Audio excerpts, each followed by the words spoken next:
सभी मित्रों को गुड मॉर्निंग। आप सभी का अपने चैनल के ऊपर स्वागत है। आशा है आप सब अच्छे होंगे, स्वस्थ होंगे। तो हम जो आज बात करने जा रहे हैं वो बात करेंगे पर्यावरण विधि पर। पर्यावरण विधि क्या है और उसमें हमने 3-4 क्लास पर्यावरण विधि की बात कर ली है। आज उससे आगे हम चर्चा करेंगे, तो ज्यादा समय न लेते हुए सीधा टॉपिक के ऊपर बात करते हैं। आज हम बात कर रहे हैं पारिस्थितिकी तंत्र कि पारिस्थितिकी तंत्र क्या होता है। इसे एक टीम वर्क की तरह समझ सकते हैं। प्रकृति में कोई भी जीव, चाहे वह छोटा सा कीड़ा ही हो, पेड़ पौधे हो या इंसान, अकेले नहीं रह सकता। भाई तो सीधी बात है, पृथ्वी में जो भी जीव है वो अकेले नहीं रह सकता, जो प्रकृति उसमें, ठीक है। चाहे छोटा सा कीड़ा हो, चाहे पेड़ पौधे हो, चाहे इंसान, एक दूसरे के बिना ही गुजारा नहीं चलता, ठीक है। उसे जिंदा रहने के लिए दूसरों की और अपने आसपास के माहौल की जरूरत पड़ती है, चाहे कोई भी जीव हो, ठीक है। और इसी माहौल को क्या बोलते हैं? पारिस्थितिक तंत्र बोलते हैं। जब जीवित चीजें जैसे पौधे, जानवर, हम यानी कि इंसान, और निर्जीव चीजें जैसे मिट्टी है, पानी है, सूरज है, रोशनी, हवा, एक साथ मिलकर काम करते हैं, ठीक है, और एक दूसरे पर निर्भर रहते हैं, तो उस पूरे सिस्टम को क्या कहते हैं भाई? पारिस्थितिक तंत्र कहते हैं। ध्यान रखना, तो पेपर में आ जाए कि पारिस्थितिकी तंत्र क्या है, तो सीधी बात है, कोई भी जो जीव जो है, कोई भी जीव को क्या है, प्रकृति में कोई भी जीव, चाहे वो छोटा हो, छोटा सा कीड़ा ही क्यों न हो, या पेड़ पौधे हो, या फिर इंसान, अकेले नहीं रह सकता, ठीक है। तो उसे जिंदा रहने के लिए क्या है? दूसरों के साथ संपर्क रखना पड़ता है। इसी संपर्क को, जैसे निर्जीव हैं वो सजीवों के बिना नहीं रह सकते, सजीव और निर्जीवों के बिना उनका काम नहीं चलता। तो इसी पूरे सिस्टम पर जो निर्भर रहते हैं, इन्हीं को हम क्या बोलते हैं? पारिस्थितिकी तंत्र कहते हैं। इसे 3 सरल बिंदुओं से समझते हैं पारिस्थितिकी तंत्र।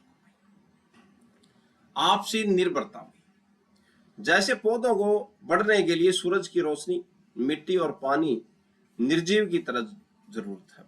जैसे जो आपसी निर्भरता की बात जो है, जैसे पौधे हैं, इनको किसकी जरूरत है बढ़ने के लिए? इनको मिट्टी की जरूरत चाहिए, मिट्टी से नाइट्रोजन चाहिए, और सूरज की जो रोशनी है वो चाहिए, और पानी चाहिए। ये निर्जीव है, ठीक है। हम इंसान और जानवर पौधों पर निर्भर हैं खाने के लिए। यह चक्कर एक है, ठीक है, यह एक चक्कर ही है। ऊर्जा का बहाव, भाई ऊर्जा का बहाव क्या है? सूरज से ऊर्जा पौधे में आती है, सीधी बात है। सूरज जो है उससे ऊर्जा कहां पे आएगी? पौधे में आती है, ठीक है, पौधे में आ गई। पौधे से उन जानवरों में जो उन्हें क्या करते हैं भाई? खाते हैं, ठीक है। तो सूरज से ऊर्जा कहां पे आ गई? पौधे में आ गई। पौधे से ऊर्जा किस में आ गई? उन जानवरों में जो उन पौधों को खाते हैं, और फिर उन जानवरों से हमें, क्यों? क्योंकि इंसान मांसाहारी भी है, ठीक है, अन्य मांसाहारी जीवों में, ठीक है। यह ऊर्जा का आदान प्रदान इसी तंत्र को क्या करता है भाई? चलाता है।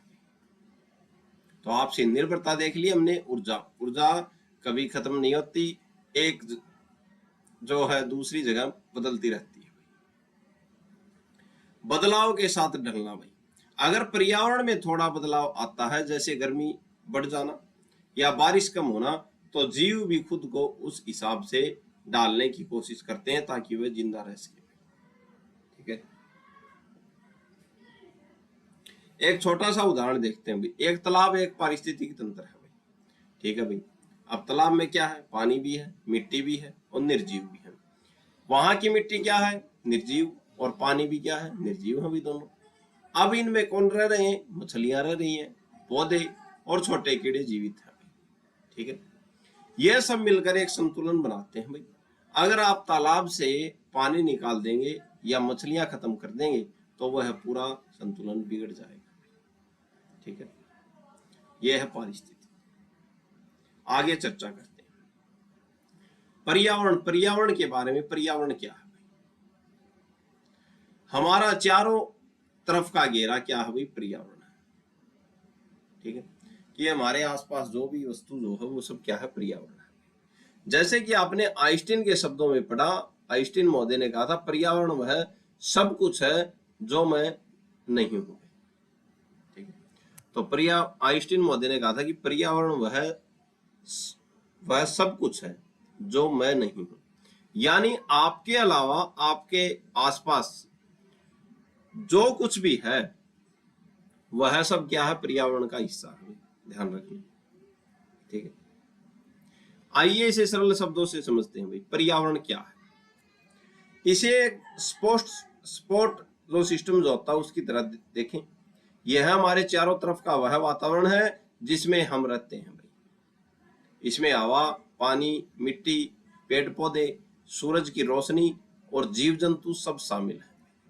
ठीक है, यह हमें रहने के लिए जगह देता है भाई और जीवित रहने के लिए जरूरी चीजें मुहैया करवाता है। ठीक,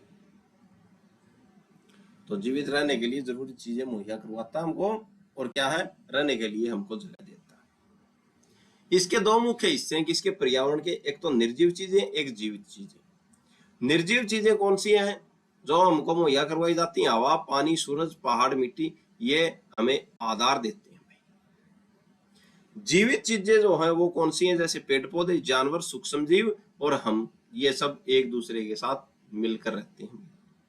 ठीक है, यह क्यों जरूरी है? तो पर्यावरण क्यों जरूरी है आइए देखते हैं। पर्यावरण के बिना जीवन संभव नहीं है। प्रकृति में हर चीज एक दूसरे से जुड़ी है। ठीक है, जैसे हमें सांस लेने के लिए पेड़ यानी कि ऑक्सीजन की आवश्यकता होती है, पेड़ों को बढ़ने के लिए मिट्टी और पानी चाहिए। ठीक है, हम और जानवर भोजन के लिए पेड़ पौधों पर निर्भर है। ठीक है, अगर पर्यावरण का एक भी हिस्सा जैसे पानी या हवा खराब होता है तो उसका असर हम सब पर पड़ता है। ये ध्यान रखना। इसीलिए पर्यावरण विधि के बारे में हम पढ़ रहे हैं। इंसान की भूमिका क्या है? गाउंडी के अनुसार इंसान की भूमिका क्या है? आपकी दी गई जानकारी में गाउंडी ने सही कहा है कि इंसान पर्यावरण का एक बहुत बड़ा कारक है, क्योंकि वो इंसान ही एकमात्र ऐसा जीव है जो अपने फायदे के लिए पर्यावरण को बहुत तेजी से बदल रहा है भाई। जैसे कारखानों में धुआं निकलना, जंगल काटना, नदियों का गंदा करना भाई, नदियों को क्या करना? गंदा करना। तो इंसान ही है जो अपने क्या फायदे के लिए पर्यावरण को बहुत तेजी से बदल रहा है। जैसे कारखाने लगा रहे हैं तो धुआं निकलेगा, जंगल काट रहे हैं और नदियों को गंदा कर रहे हैं। आइए आगे चर्चा करते हैं। प्रकृति की दो मुख्य जो कामने मान सकते हैं भाई, तो दो मुख्य काम मान सकते हैं प्रकृति के। ये सॉरी गलत लिखा थोड़ा, काम या भाग मान सकते हैं। हमारा पूरा पर्यावरण इन्हीं दो हिस्सों पर बटा है भाई। ठीक है, तो प्रकृति दो भागों में बटी है, इसके दो हिस्से हैं। आइए देखते हैं कौन से। एक तो है भौतिक पर्यावरण और दूसरा है जैविक पर्यावरण। भौतिक पर्यावरण वो है, इसे हम निर्जीव दुनिया कह सकते हैं भाई। इसमें वह सब कुछ आता है जिनमें क्या है भाई? जान नहीं होती। लेकिन जो हमारे जीवन के लिए सबसे जरूरी है भाई, तो भौतिक पर्यावरण क्या है? भौतिक पर्यावरण में वह सब चीजें आती हैं जो निर्जीव हैं, जिनमें जान नहीं होती, लेकिन वो हमारे जीवन के लिए जरूरी है। भौतिक में क्या है? जैसे हवा हो गई, पहाड़ हो गई, जमीन हो गई, पत्थर हो गई, सूरज की रोशनी हो गई, तो इनके बिना शायद हमारा जीवन संभव है नहीं है। ये देखते हैं उदाहरण में। हवा जो हम सांस लेते हैं, जल यानी कि नदियां, बारिश हुई, सतल यानी कि जमीन, पहाड़, मिट्टी और सूरज की रोशनी। ठीक है, काम यह है हमारे रहने का आधार है, इसके बिना कोई भी जीव जिंदा नहीं रह सकता। ठीक है, तो ये है भौतिक पर्यावरण। अब बात करते हैं जैव पर्यावरण कौन सा है। तो जैव का मतलब यानी कि इसमें जीवन संभव हो। इसे आप सजीव दुनिया कह सकते हैं भाई। इसमें सांस लेने वाले सभी जीव क्या है, शामिल है, ध्यान रखना। ठीक है, तो सांस लेने वाले सभी जीव शामिल है किसमें, जैव पर्यावरण में। उदाहरण पेड़ पौधे, छोटे बड़े जानवर, कीड़े मकोड़े, सूक्ष्म जीव और हम इंसान, भाई ये सभी क्या है, जैव पर्यावरण के उदाहरण है। ये वे जीव हैं जो इस धरती पर पैदा होते हैं, बड़े होते हैं और क्या है, बढ़ते हैं और इसी धरती में समा जाते हैं। ठीक है, ये दोनों मिलकर काम कैसे करते हैं भाई, अब सजीव और निर्जीव मिलकर काम कैसे करेंगे, भौतिक और क्या है, जैव पर्यावरण मिलकर काम कैसे करेंगे। एक सिक्के के दो पहलू की तरह समझिए इसे, ये दोनों एक दूसरे पर क्या है, निर्भर है। प्रभाव क्या है इनका, अगर भौतिक पर्यावरण बदलेगा तो जैव पर्यावरण पर उसका सीधा असर पड़ेगा, भी ध्यान रखना भाई। ठीक, अगर भौतिक पर्यावरण बदलता है तो जैव पर्यावरण पर इसका क्या है, सीधा प्रभाव पड़ता है, ये ध्यान रखना। उदाहरण देखते हैं, अगर गर्मी यानी कि भौतिक पर्यावरण का बदलाव, अगर गर्मी बढ़ जाए तो कुछ पेड़ पौधे सूखने लगेंगे और जानवरों को अपनी जगह बदलनी पड़ेगी, भी ध्यान रखना। अगर भौतिक पर्यावरण बदला तो जैविक पर्यावरण पर सीधा असर पड़ेगा इसका। संतुलन, हमें रहने के लिए भौतिक चीजें जैसे हवा पानी की जरूरत है और जैव पर्यावरण हमें खाना और ऑक्सीजन देता है, ध्यान रखना। ठीक है, आइए आगे बात करते हैं। एक छोटी सी मिसाल दी, कल्पना कीजिए एक जंगल की, वहां की मिट्टी और पानी भौतिक पर्यावरण है, वहां के पेड़, शेर, हिरण और पक्षी जैव पर्यावरण है। अगर आप वहां की मिट्टी खराब कर देंगे यानी कि भौतिक बदलाव करेंगे तो वहां के पेड़ क्या हो जाएंगे, सूख जाएंगे और शेर हिरणों को खाना नहीं मिलेगा।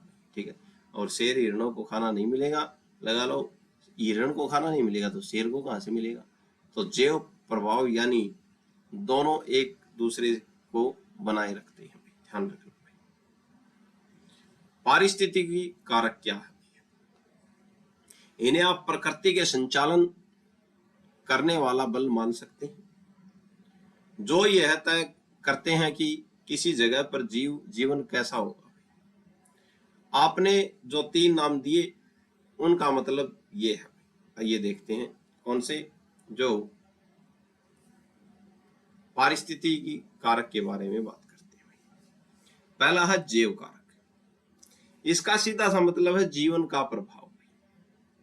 प्रकृति में एक जीव दूसरे को कैसे प्रभावित करता है, इसे जैव कारक कहते हैं, ध्यान रखना। ठीक है, उदाहरण देखते हैं, शेर का हिरण को खाना, शेर हिरण को खाएगा तो प्रकृति में जैव कारक का मतलब है जीवन का प्रभाव। प्रकृति में एक जीव दूसरे को कैसे प्रभावित करता है, तो ये क्या है, जैव कारक है। तो शेर किसको खाएगा, हिरण को खाएगा। मधुमक्खियों का फूलों से रस लेना, पेड़ों का हमें ऑक्सीजन देना, यानी जब एक जीवित चीज का असर यहां हमारे चारों ओर की हवा की परत है। ठीक है, यानी कि जब एक जीवित चीज का असर यहां हमारे चारों ओर की हवा की परत पर है, ध्यान रखना। उदाहरण देखते हैं एक और, हवा में मौजूद गैसें जैसे ऑक्सीजन, नाइट्रोजन, मौसम का बदलना, तापमान, गर्मी सर्दी और हवा का दबाव, यह कारक तय करते हैं कि हम और बाकी जीव कैसे सांस लेंगे और किस तापमान में जीवित रह पाएंगे। ठीक है, पॉइंट नंबर 2 ये था यहां से वायुमंडल। ठीक है, इसको बीच में छोड़ गए थे। तो वायुमंडल ये है हमारे चारों ओर की क्या है, हवा की परत है। ठीक है, यह भी क्या पारिस्थितिक कारक है। तो वायुमंडल क्या है, हमारे चारों ओर हवा की क्या है, परत है। हवा में मौजूद जैसे गैसें होती हैं, ऑक्सीजन है, नाइट्रोजन है, मौसम का बदलना, तापमान, सर्दी, गर्मी और हवा का दबाव, भाई यह कारक तय करते हैं कि हम और बाकी जीव कैसे सांस लेंगे और किस तापमान में जीवित रहेंगे। ठीक है, तो यह है वायुमंडल। तीसरा है अग्नि। शायद आपको यह सुनकर थोड़ा अजीब लगे कि अग्नि एक कारक कैसे है, तो अग्नि भी एक कारक है। लेकिन प्रकृति में इसका बहुत बड़ा महत्व है।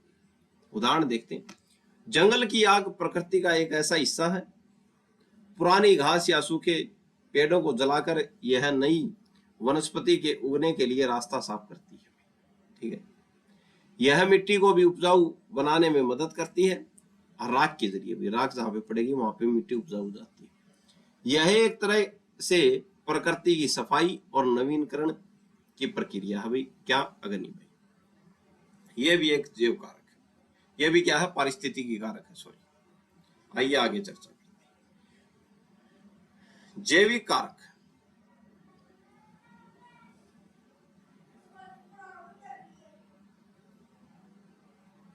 अब बात करते हैं, इनको विस्तार से देखते हैं। जैविक कारक यानी कि जीव आपस में कैसे जुड़ते हैं भाई। इनका मतलब है जीवन का एक दूसरे से तालमेल। प्रकृति में कोई भी अकेला नहीं है। तो जैविक कारक का मतलब है कि जीव एक दूसरे से कैसे जुड़ते हैं। आइए देखते हैं। प्राणियों के जैविक संबंध, जैसे शिकार और शिकारी और शिकार यानी कि शेर और हिरण, यहाँ मित्रवत संबंध यानी कि फूलों और मधुमक्खी का रिश्ता है भाई। तो यहाँ पे शिकारी व शिकार, जैसे शेर का हिरण से क्या संबंध है, वैसे ही मित्रवत संबंध फूलों का मधुमक्खियों से है। पौधे के जैविक संबंध भाई, जैसे एक बड़ा पेड़ छोटे पेड़ को छाया देता है, या बेलें दूसरे पेड़ के सहारे ऊपर चढ़ती है भाई। ये जीवों का आपसी तालमेल है। प्राणियों का पौधों पर प्रभाव भी, जैसे जानवर पौधों को खाकर उन्हें खत्म करते हैं, या उनके बीज एक जगह से दूसरी जगह ले जाकर नए पौधे उगाने में मदद करते हैं। ठीक है, मानव का योगदान क्या है भाई जैविक कारक में? यह सबसे महत्वपूर्ण है। इंसान या तो पर्यावरण को सुधार सकता है पेड़ लगाकर, या बिगाड़ सकता है प्रदूषण फैलाकर भी। तो यह है जैविक कारक। जीव आपस में कैसे जुड़ते हैं? ऐसे जुड़ते हैं। ठीक है, अब वायुमंडल की बात करते हैं हम। वायुमंडलीय कारक, हवा की परतें। हमारी पृथ्वी के चारों ओर हवा की क्या है? कई परतें हैं जो हमें ढाल की तरह बचाती हैं। इसे आप हवा की परतों वाली एक प्याज की तरह क्या करते हैं? समझ सकते हैं। पहला है क्षोभ मंडल। यह सबसे नीचे वाली परत है वायुमंडल की, जहां हम रहते हैं और जहां पे मौसम बदलता है, बारिश यानी कि बादल बनते हैं। दूसरा जो है वो बताया समताप मंडल भाई। वायुमंडल का परत जो है समताप मंडल, यह इसके ऊपर यानी कि क्षोभ मंडल जो है उससे ऊपर का हिस्सा है भाई। यहाँ हवाई जहाज उड़ते हैं भाई, ध्यान रखना। तीसरा है ओजोन मंडल, यह इसी परत का हिस्सा है भाई। किसका? समताप मंडल, जो सूरज की खतरनाक अल्ट्रावायलेट किरणों को हम तक आने से रोकती है भाई, एक छतरी की तरह भाई। ठीक है भाई। चौथा बताया आयन मंडल, यह काफी ऊपर है, जो रेडियो संरचना में मदद करता है। रेडियो संचार में, सॉरी संरचना नहीं, संचार, रेडियो सिग्नल। तो आयन मंडल जो है ये काफी ऊंचा है, ये रेडियो संचार में मदद करता है।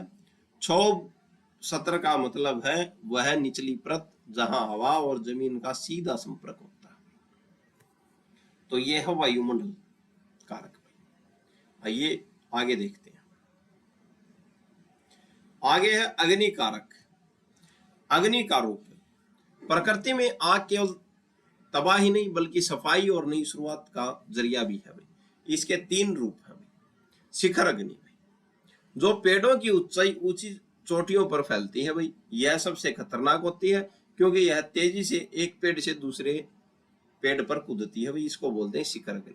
ठीक है, और अग्नि का जो है रूप ओनली तबाही के लिए नहीं होता, ये क्या है? सफाई और नई शुरुआत का जरिया भी है भाई, ध्यान रखना भाई। इसलिए क्या है? वायुमंडल का कारक है। बहिस्तल अग्नि, बहिस जो तल जो है उसकी अग्नि, सरफेस बोलते हैं इसको, सरफेस फायर, जो जमीन पर सूखी घास और पत्तों पर फैलती है। यह अक्सर पुरानी वनस्पतियों को साफ करने का काम करती है। अब कई जगह पे ऐसे मान लो पेड़ों के नीचे पत्ते पड़े तो उनको इकट्ठा करके हम अग्नि नहीं लगाते, वो सफाई का ही तो काम किया उसने। भू अग्नि भाई, जो जमीन के नीचे जैसे सूखी मिट्टी या जड़ों में धीरे धीरे सुलगती है, इसे बुझाना सबसे मुश्किल होता है। ठीक है, वो अग्नि। तो ये क्या है, अग्नि कारक। अब भौतिक कारकों पर हम चर्चा करते हैं। अजैव कारकों को दो हिस्सों में बांटा गया है। पहले तो जैव कारक बांटे थे और अजैव कारक बांटे थे। अब अजैव कारक जो है इनको दो हिस्सों में बांटा गया है। आइए देखते हैं कौन कौन सी। पहला बांट दिया भौतिक कारक में। ये वे कारक है जो अपने रूप या गुणों से हमें क्या करते हैं भाई, प्रभावित करते हैं। इसके दो मुख्य भाग हैं। ठीक है, तो भौतिक कारक कौन से हैं? ये वो कारक हैं जो अपने रूप या गुणों से हमें क्या करते हैं, प्रभावित करते हैं। इनके दो मुख्य भाग हैं। कौन कौन से हैं? पहला है तापन कारक। ठीक है, तापन कारक मतलब गर्मी या ठंड। ठीक है, इसको ग्लोबल वार्मिंग भी बोलते हैं। प्रभाव तापमान तय करता है कि कौन सा जीव कहाँ रहेगा। जैसे ध्रुवी बालू बर्फीले ठंड में ही रह सकता है, जबकि ऊंट रेगिस्तान की गर्मी में। पौधों का उगना और जानवरों का व्यवहार जैसे छिपकली का धूप सेकना पूरी तरह तापमान पर निर्भर है। ठीक है, तो भौतिक कारक में पहला जो कारक है वो है तापन कारक। ठीक है, दूसरा बताया प्रकाश कारक। ठीक है, प्रकाश कारक में क्या बताया, सूरज की रोशनी प्रभाव। प्रकाश ऊर्जा का मुख्य स्रोत है। पौधों के लिए प्रकाश अनिवार्य है, क्योंकि इसी से वे फोटोसिंथेसिस, जो क्या बोलते हैं इसको, प्रकाश संश्लेषण, अपना भोजन बनाने की प्रक्रिया करते हैं। ठीक है, बिना प्रकाश के न पौधे बचते हैं न ही हमें ऑक्सीजन मिलेगी। अब पौधे अगर खाना नहीं बनाएंगे तो हमको ऑक्सीजन कैसे मिलेगी। ठीक है, आइए आगे चर्चा करते हैं। रासायनिक कारक, ये वे कारक है जो पदार्थ की बनावट से पर्यावरण पर क्या डालते हैं, असर डालते हैं। ठीक है, जैसे नंबर 1 जल कारक, पानी की उपलब्धता और उसकी गुणवत्ता, इसको बोलते हैं जल कारक। प्रभाव, पानी जीवन का आधार है। पानी का पीएच स्तर यानी कि खारापन या मीठा या मिठास यह तय करता है कि किस तरह के जीव या मछलियां उस पानी में रह पाएंगे। ठीक है, दूषित पानी पूरी पारिस्थितिकी तंत्र को जहरीला बना सकता है, ध्यान रखें। ठीक है, दूसरा बताया मृदा कारक, रासायनिक जो कारक है इसी में। मृदा कारक क्या है, मिट्टी की क्वालिटी। प्रभाव, मिट्टी में कितनी पोषक तत्व हैं, खनिज हैं और नमी है, यह तय करता है कि वहां कैसे पेड़ पौधे उगेंगे। अच्छी मिट्टी से घने जंगल उगते हैं, जबकि बंजर में जीवन बहुत सीमित होता है। ठीक है, तो मिट्टी की क्वालिटी भी देखी जाती है। कई बार देखना, कई जगह पे अलग अलग खेती होती है। ठीक है, वो मिट्टी की वजह से होती है, क्वालिटी की वजह से होती है। कहीं पे गेहूं ज्यादा होता है, कहीं पे कपास ज्यादा होती है, कहीं पे चाय होती है असम वाले क्षेत्र में, तो मिट्टी की के कारण होती है। जैव विभिन्नता, इसे आप प्रकृति की अलमारी समझ सकते हैं भाई। जैव विभिन्नता आसान मतलब, पृथ्वी पर मौजूद हर तरह के पेड़ पौधे, कीड़ी मकोड़े, जानवर और इंसान।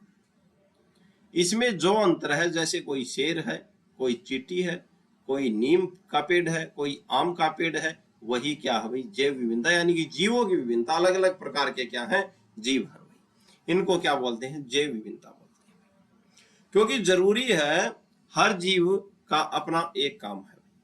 जैसे मधुमक्खियां परागकण करती हैं, जैसे फसलें उगती हैं, जिससे फसलें उगती हैं, अगर इनमें से कोई भी प्रजाति खत्म हुई तो यह एक चैन रिएक्शन की तरह पूरी प्रक्रिया को बिगाड़ सकती है।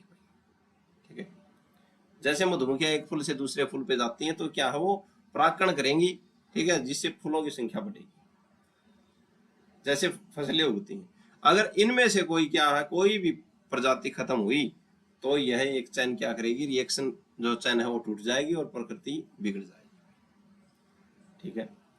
खतरा भाई, आज जंगलों के काटने से कई ऐसी प्रजातियां खत्म हो रही हैं जिससे हमने अभी तक ठीक ठीक से पहचाना भी नहीं है। यह हमारे अपने अस्तित्व के लिए खतरा है, ध्यान रखना भाई। ठीक है, आगे चर्चा करते हैं। हरित क्रांति भाई, हरित क्रांति क्या है? इसे आप अन्न का उत्पादन बढ़ाने की तकनीक कह सकते हैं भाई। आसान मतलब, कुछ दशक पहले भारत जैसे विकासशील देशों में खाने की भारी कमी थी भाई। ठीक है, तब वैज्ञानिकों ने कुछ खास तरीके अपनाए भाई। ठीक है, बेहतर और हाइब्रिड बीज इस्तेमाल किए भाई। ठीक है, इसको बोलते हैं हरित क्रांति। खेतों में खाद और कीटनाशकों का सही इस्तेमाल किया है भाई, हरित क्रांति। सिंचाई के आधुनिक तरीके अपनाए गए इसमें। इससे अनाज का उत्पादन इतना बढ़ गया कि हम भूखे रहने वाले देश से अनाज निर्यात करने वाले देश बन गए भाई। ठीक है, हरित क्रांति का प्रभाव क्या है? इसे आप पृथ्वी का कंबल कह सकते हैं। हरित ग्रह का प्रभाव क्या है? इसे आप पृथ्वी का कंबल कह सकते हैं। आसान मतलब, जैसे सर्दियों में कंबल ओढ़ने से शरीर की गर्मी अंदर ही रहती है, वैसे ही हमारी पृथ्वी के चारों ओर गैसों की एक परत है। यह सूरज की गर्मी को बाहर नहीं जाने देती भाई। ठीक है, जिससे पृथ्वी रहने लायक गर्म बनी रहती है। ठीक है, यही क्या है? हरित ग्रह प्रभाव है। समस्या, आज हम फैक्ट्रियों और गाड़ियों के धुएं, इसकी समस्या क्या है? इसकी समस्या है, आज हम जो है फैक्ट्रियों और गाड़ियों के धुएं, गाड़ियों से जो धुआं निकलता है, धुएं से ऐसी गैसें बहुत ज्यादा पैदा कर रहे हैं जो इस कंबल को बहुत मोटा बना रही है। ठीक है, इससे गर्मी बाहर नहीं निकल पाती और पृथ्वी का तापमान लगातार बढ़ रहा है, जिससे हम ग्लोबल वार्मिंग करते हैं। तो ये क्या है? हरित ग्रह, ये जो है गैसों का क्या है? मिश्रण है, जो क्या करता है, जो सूरज से रोशनी आती है, जो सूरज से गर्मी आती है, उसको पृथ्वी से बाहर नहीं जाने देता। ठीक है, तो और ये होता कैसे है? और ये जो ओजोन परत है उसको क्या पहुंचा रहा है? नुकसान पहुंचा रहा है, क्योंकि गाड़ियों से जो धुआं निकलता है, फैक्ट्रियों से धुआं निकलता है, वही एक गैसों क्या है? मिश्रण है भाई। और इसको कम इसी को क्या बोलते हैं? ग्लोबल वार्मिंग बोलते हैं। इसको कम करना बहुत जरूरी है भाई। इसीलिए आज देखते होंगे यहाँ पे गाड़ियां लेके आई जा रही हैं। कौन सी? इलेक्ट्रॉनिक गाड़ी, हाइड्रोजन गाड़ी। ठीक है, इसी के लिए लेके आ रही हैं। अगर ये गर्मी बाहर नहीं गई तो क्या है? पृथ्वी पर संकट आ सकता है, इंसान रह नहीं सकेगा आने वाले टाइम में। हरित ग्रह गैस, तो हरित ग्रह गैस कौन कौन सी हैं? ये वे गर्मी पकड़ने वाली गैसें हैं, जैसे कार्बन डाइऑक्साइड, मीथेन और क्लोरोफ्लोरोकार्बन। ठीक है, ये गैसें वातावरण में खिड़की के शीशे की तरह काम करती हैं। सूरज की रोशनी को आने तो देती हैं, लेकिन अंदर की गर्मी को बाहर नहीं जाने देती भाई। ठीक है, ध्यान रखना। आइए आगे चर्चा करते हैं। भूमंडलीय तापन का मतलब है, भूमंडलीय तापन क्या है? Global warming. पृथ्वी का जरूरत से ज्यादा गर्म होना, इसी को क्या बोलते हैं? ग्लोबल वार्मिंग बोलते हैं, भूमंडलीय तापन बोलते हैं। इसे 3 आसान चरणों में समझते हैं। यह क्यों हो रहा है? तो ग्लोबल वार्मिंग, भूमंडलीय तापन, यानी कि भूमि क्यों तप रही है ज्यादा, इसके 3 क्या है? चरण है भाई। पृथ्वी के चारों ओर गैसों की एक चादर है जो हमें सूरज की गर्मी से बचाती है और एक संतुलित तापमान बनाए रखती है। लेकिन इंसानी गतिविधियों ने इस चादर को बहुत मोटा बना दिया है। ठीक है, फैक्ट्रियों और गाड़ियों, कोयला और पेट्रोल जलाने से बहुत क्या है? अधिक कार्बन डाइऑक्साइड निकलती है। ठीक है, खेत में खाद, यूरिया और अन्य उर्वरकों के इस्तेमाल से भी हानिकारक गैसें निकलती हैं। जंगल काटना, पेड़ कार्बन डाइऑक्साइड को सोखते हैं। जब हम जंगल साफ करते हैं तो यह गैसें वायुमंडल में जमा हो जाती हैं। तो ये जो परत जो है ये बहुत मोटी हो गई है और हो ही रही है। ये मोटी होने के कारण क्या है? भूमंडलीय तापन होता है। सूरज से जो रोशनी आती है वो बाहर नहीं जा पाती गर्मी। ठीक है, और जिससे क्या है? ग्लोबल वार्मिंग हो रही है। ठीक है, यह कैसे काम करती है? करता है, प्रक्रिया देखते हैं। इसे एक बंद कार का उदाहरण से समझते हैं। जब आप कार धूप में खड़ी होती है, ठीक है, आपने कार है धूप में खड़ी कर दी, तो सूरज की रोशनी अंदर तो आती है, अंदर आ गई भाई, लेकिन कार के अंदर की गर्मी बाहर नहीं निकल पा रही, इसलिए कई बार कार में घुसेंगे तो वो बहुत ज्यादा गर्म पाएगी, कार के अंदर का तापमान बहुत बढ़ जाता है। ठीक वैसे ही कार्बन डाइऑक्साइड और अन्य हरित गैसें एक कांच की तरह काम करती हैं। वे सूरज की गर्मी को अंदर तो आने देती हैं, लेकिन पृथ्वी से वापस जाने वाली गर्मी को रोक लेती हैं। इसी गर्मी के फंस जाने को हम भूमंडलीय तापन कहते हैं। ठीक है, इससे क्या असर पड़ रहा है? तो इससे असर क्या पड़ेगा? इससे असर ये पड़ेगा कि तापमान बढ़ जाएगा। पहले वायुमंडल में कार्बन डाइऑक्साइड का स्तर 300 ppm था भाई, जो अब 400 ppm के आसपास पहुंच चुका है। ppm का मतलब है हवा में गैस की मात्रा मापने की इकाई। यह वृद्धि बहुत खतरनाक है भाई, कि गैस की मात्रा कितनी मिल रही है भैया।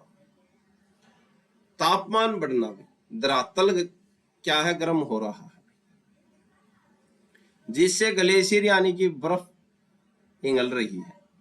तो तापमान अगर गर्म होगा तो ग्लेशियर की बर्फ जो है वो पिघलेंगी, समुद्र का स्तर ऊपर आ रहा है और मौसम का चक्र पूरी तरह से क्या है, बिगड़ गया, कभी सूखा कभी बाढ़। ठीक है, ये स्थिति हो रही है। आगे चर्चा करते हैं। पारिस्थितिकीय चक्रों के बारे में जानकारी दी है भैया कि पारिस्थितिकी जो चक्र जो है वो क्या है। पहला है जल चक्र, यानी पानी की यात्रा। इसे हम पानी का सफर कह सकते हैं, यह कभी खत्म नहीं होता। कैसे चलता है पानी का चक्र? जैसे पानी था, वाष्प बन गया, वाष्प बन के जैसे सूरज की गर्मी से नदियों और समुद्रों का पानी भाप बनकर ऊपर आसमान में जाता है। बादल बनना, ऊपर जाकर ये भाप ठंडी हो जाती है और छोटे छोटे पानी के कणों के रूप में बादल बन जाते हैं। ठीक है भाई, फिर वर्षा होती है भाई। जब ये कण भारी होते हैं तो बारिश के रूप में धरती पर गिरते हैं, और ये क्या पारिस्थितिकी चक्रीय है, यानी कि जल चक्र, ये चलता रहता है। यह पानी फिर से नदियों के जरिए समुद्र में पहुंच जाता है और यह गोल गोल घूमता रहता है। ठीक है। ऑक्सीजन चक्र में सांसों का आदान प्रदान, ये क्या है? यह चक्र हमारे और पेड़ों के बीच के तालमेल को दर्शाता है। कैसे? आइए देखते हैं। हमारा काम क्या है? हम जीव जंतु सांस लेते हैं तो ऑक्सीजन अंदर लेते हैं और कार्बन डाइऑक्साइड बाहर छोड़ते हैं भाई। ठीक है भाई, छोड़ते हैं। हम ऑक्सीजन अंदर लेंगे और कार्बन डाइऑक्साइड बाहर छोड़ेंगे। अब पेड़ों का क्या काम है? पेड़ कार्बन डाइऑक्साइड लेंगे भोजन बनाने के लिए और ऑक्सीजन बाहर छोड़ेंगे भाई। ठीक है, नतीजा क्या है? इसी तरह ऑक्सीजन का संतुलन बना रहता है भाई। हम जो छोड़ते हैं वो उनके काम आता है, किनके? पेड़ों के, और वो जो छोड़ते हैं वो हमारे काम आता है। इसको बोलते हैं ऑक्सीजन चक्र भाई, सांसों का आदान प्रदान। ठीक है। कार्बन चक्र, ऊर्जा का चक्र भाई, ये क्या है भाई? यह सबसे महत्वपूर्ण चक्र है क्योंकि यह भोजन और ऊर्जा से जुड़ा है। इसको देखते हैं। शुरुआत कहां से होती है इसकी? पेड़ पौधे हवा से कार्बन डाइऑक्साइड लेते हैं, ले ली भाई, और सूरज की रोशनी की मदद से इसे अपने अंदर कार्बोहाइड्रेट यानी कि भोजन के रूप में जमा कर लेते हैं। ठीक है भाई, पेड़ों ने कर लिया है काम। हवा से ले ली कार्बन डाइऑक्साइड और सूरज से ले ली रोशनी और अपने अंदर जमा कर ली, इससे कार्बोहाइड्रेट बन गया, भोजन बना लिया। किसने? पेड़ों ने भाई बना लिया। आगे बढ़ना भाई, जब हम या जानवर इन पेड़ों को खाते हैं तो वह ऊर्जा यानी कि कार्बन हमारे शरीर में चला जाता है। ठीक है भाई, हमारे शरीर में गायब चल गई। वापसी क्या होगी? जब हम सांस छोड़ते हैं या मरकर गलते हैं तो वह कार्बन फिर से कार्बन डाइऑक्साइड बनकर हवा में चला जाता है भाई। तो यह चक्कर भी चलता है, इसको बोलते हैं कार्बन चक्र।